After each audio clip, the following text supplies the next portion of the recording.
50 Degrees of Shade, written by Deborah Goles as Brittany Charmentine, narrated by Rodney V. Smith.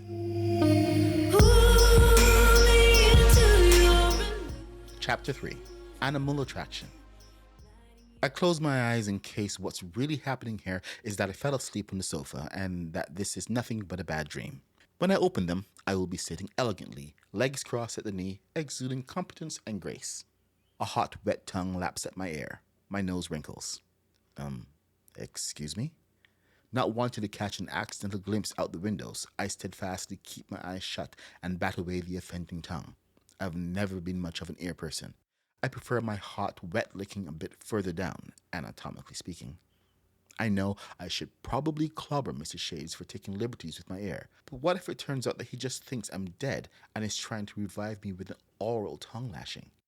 I've never met a billionaire in person, so maybe this is typical behavior. Like whenever a young, ordinary-looking college student in her plain zip-up-the-back finals dress comes to your high-rise, falls off your couch on her hands and knees, and is catatonic for too long, you must lick her ear to bring her back. Poor Mr. Shades. His breath smells foul. Does he even own a toothbrush? Better not mention this. Science shows us that interviewees are 75% less likely to be hired when disparaging the interviewer's breath. The ear bath continues, and I decide it's time to leave all this mortification behind. Somehow, I will make it up to Clarissa. Take her out for dinner, or train her to drink something less revolting than Earl Grey. Here's the plan. I'll crawl toward the elevator. Since I'm already on my hands and knees, this shouldn't be too hard. I bet I can get there with my eyes closed the whole time. Maybe if I never set eyes on Mr. Shades, later on, when I'm alone in my room and negative thoughts start creeping into my brain, it'll be easier to pretend it never happened. Bella, no! Mr. Shades commands from somewhere not next to my ear. The licking ceases. But what is super weird is that his commanding tone awakens something deep inside me, something essential I didn't know existed till this moment. The need to be controlled. But who the hell is this bitch, Bella? My eyes fly open. I suck in a deep breath as my eyes scan Mr. Shades' hot bod, from his long, thick, beautiful feet to his long, thick auburn hair. My heart thrashes inside my chest. He can't be over 30. Because it would be just gross if I was attracted to an old dude. His gaze pierces my soul. He has the most beautiful golden eyes I've ever seen. I mean, I've never seen golden eyes because are those even real? But if I ever had come across golden eyes before, his would be the most beautiful. But why am I waxing poetic about his eyes when, holy crap, his chest! He's nude from the waist up and possesses more hard ab muscles than I've seen in an anatomy textbook. I'm a little confused about why he's doing an interview half naked, but since he can really pull off the look, I'll let it go. I took a stray lock of hair behind my ear while surreptitiously wiping my ear dry with the heel of my palm. Then Mr. Shades holds out his very large hand to help me up. His fingers are long. I cannot help thinking about what they would feel like trailing down my neck, between my breasts, and ending up at my nub, where they will tease me into an orgasm so powerful the windows in this apartment will shatter into a million pieces. Obviously, in my fantasy, we will be nowhere near the windows when this happens. When I grasp his warm hand, shivers run through me. Even though now I'm upright, he still towers over me. We are so close, our chests are nearly touching.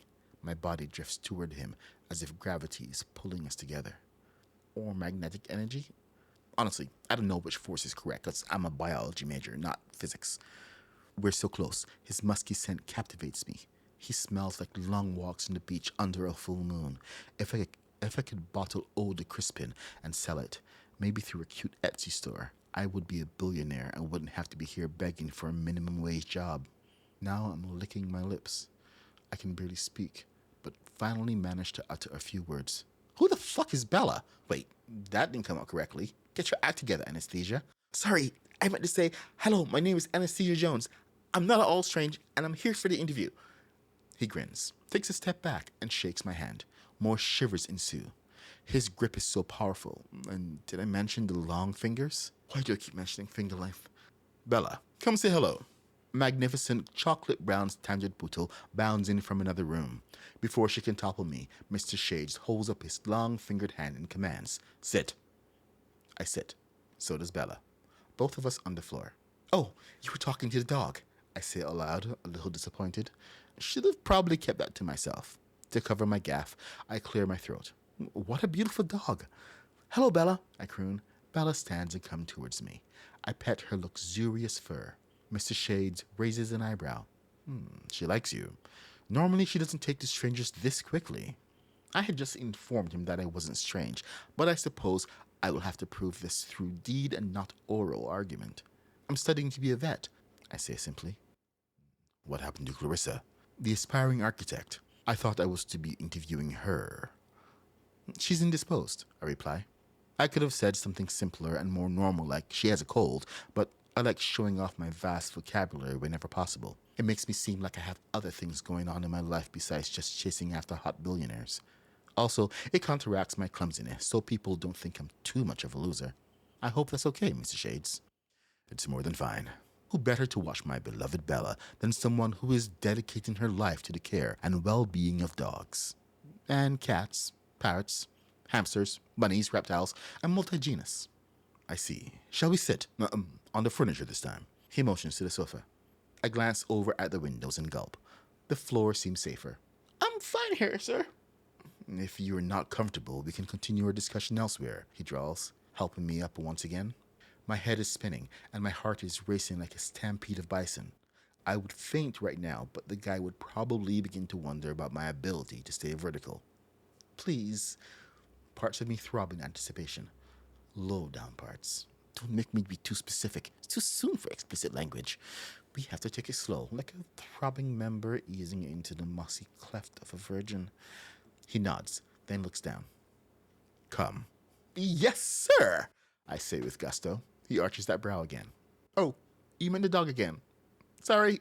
He laughs, low and throaty. You do amuse. The poodle and I follow Mr. Shades at his heel. Your dog is well trained, I remark. He pauses and looks at me with those gorgeous golden eyes, a faint smirk pulling at the edges of his luscious, kissable mouth. My mouth waters. You have no idea. Would you like to see my training room? Oh, yes, I manage to say without drooling. Please, I beg. Why do I keep begging? I'm practically panting. No, wait, that's the dog. Does this mean I'm hired? Oh, yes, Miss Jones.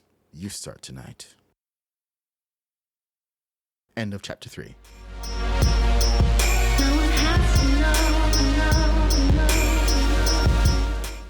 You can read 50 Degrees of Shade on Wattpad.com. Follow Deborah Goals on social media. Links are in the description.